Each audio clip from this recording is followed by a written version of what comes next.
As an artist and a creator, it's easy to get lost in the pursuit of approval.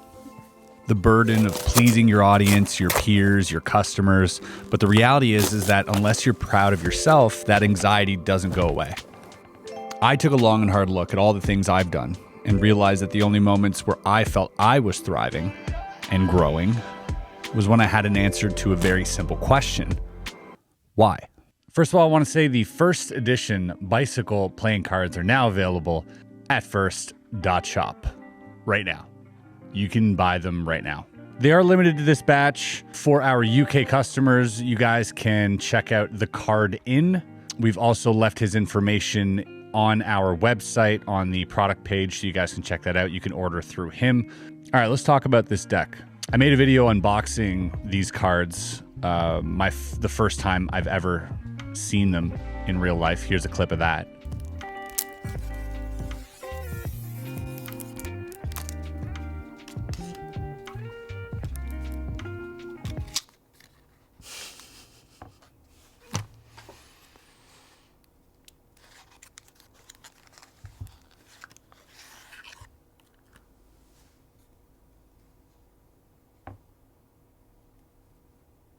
Wow.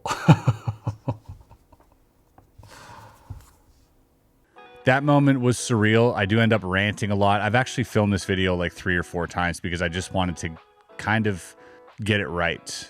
There's no one in the office today. It's just me. It's just you. And I wanted to talk to you about the why. The why is the most important thing. If you can figure out the why, and if the why is honest, then things will work. The decisions you make will make sense. But if you can't make sense of the why, then it's going to fall apart. Same goes when creating a product.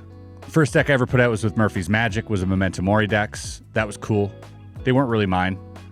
Second deck I worked on was a Carpe Noctem, I think at Illusionist. Then we worked on some collaborative decks as well over at Illusionist.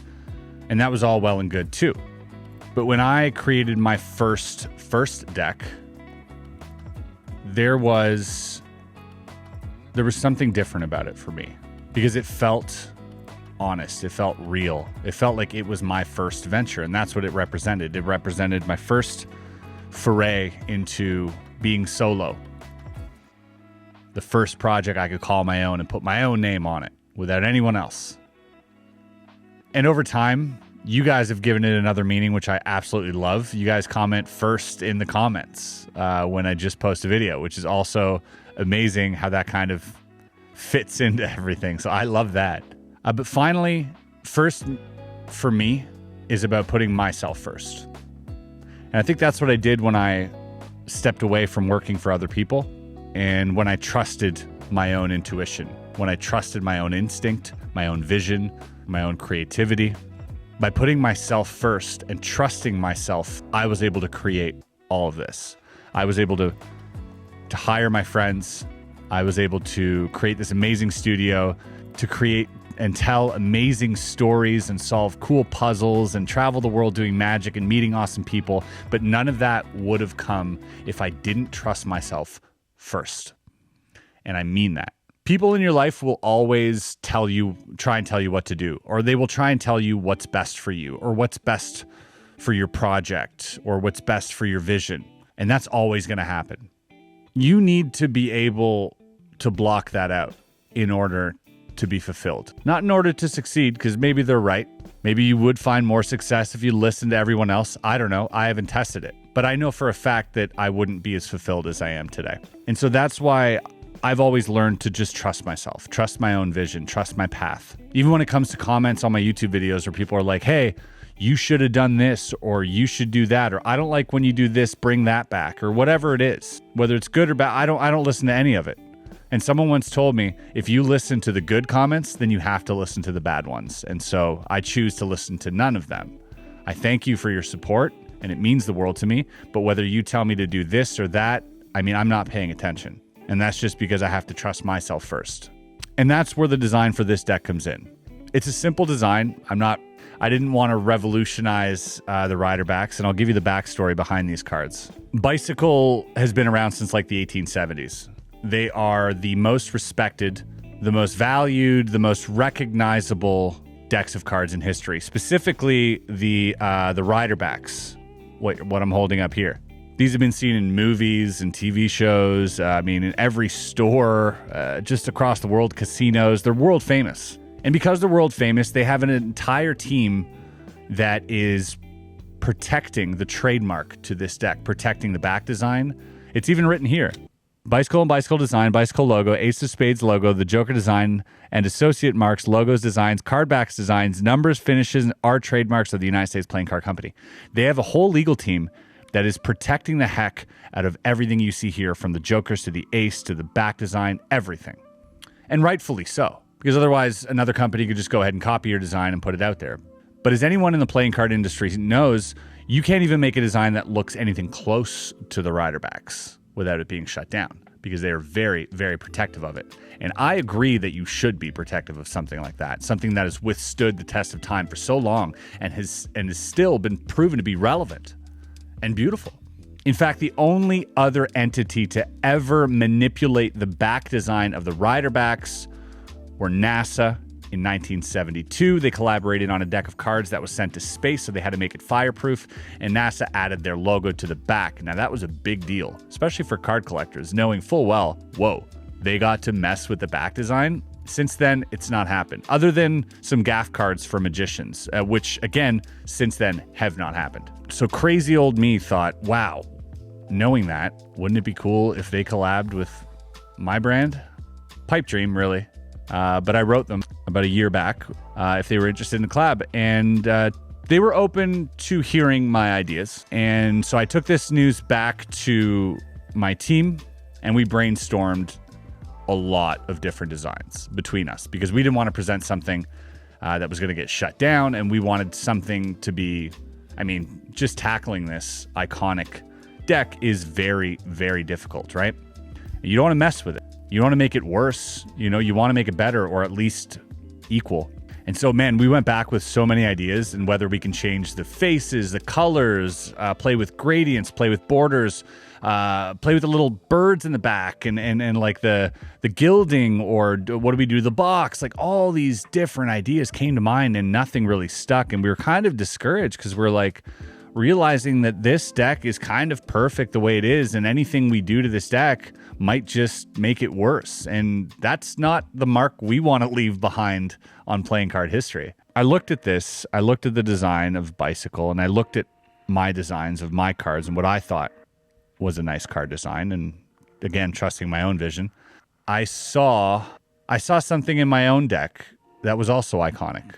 We also have certain trademarks that are instantly recognizable. From the gold foil on the back of the cards on the edges, we were the first to do that, to the gold logos on the inside of the tuck case, and the gold ribbon with the first wrapped around the outside of the tuck case, the gold stamp on our ace, the gold stamp on our Joker. These are our trademarks. These make our decks recognizable to magicians and cardists around the world. So this collaboration, in my personal, honest opinion, is perfect. It is the only way this could have coexisted. Now, when I pitched this to marketing over at United States Playing Card Company, I remember the response from marketing initially was, but the problem wasn't the design. The problem was that we were stamping our logo across their trademark, and that was the biggest hurdle. So it actually would have been easier if we would have manipulated the back design, I think, actually in hindsight. But that was a big no-no for them. So marketing wasn't thrilled about it, and just because they've been hired to protect their brand, and to no surprise, legal also shut it down. The legal team was like, no, not in a million years. So tail between my legs, I went back and I said, okay. And they asked me, is there anything else? Can we change something up? And I said, no, I don't think this is it. This is the vision. I trust myself. This is the vision. This is it. This is how it has to be. It's like 6 months go by, and I get another email from their team, and they said, let's revisit this idea. And we did, and I didn't budge. I was like, it's the same.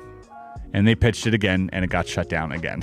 So now I'm doubly disappointed, but also proud of myself in that moment that I stuck to what I know was going to be the perfect balance. I know that And I guess there are some of you out there that disagree, and that's totally fine. Go make your own playing cards. That's the answer right there. Don't tell me what to do. Just go make your own. It'll be great. You'll love them. But as far as I'm concerned, with my brand and, the taste that I've acquired over the years and everything else, this was it. This is perfect. It was clear as day to me. Always has been.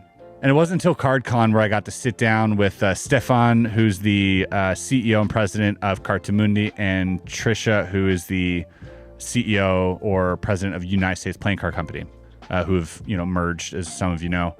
And I was able to sit down with them and convey my ideas in person. And I think by doing so, they read how passionate I was about this project. How this idea wasn't just thought up in a second. It was like, how do you reinvent the wheel, right? And we went all around it and tried to find the perfect way and came right back to the beginning and said, no, this is it. This is how it has to be. And I think they understood that when I told them. And the next day they came out to me and said, Chris, let's do it.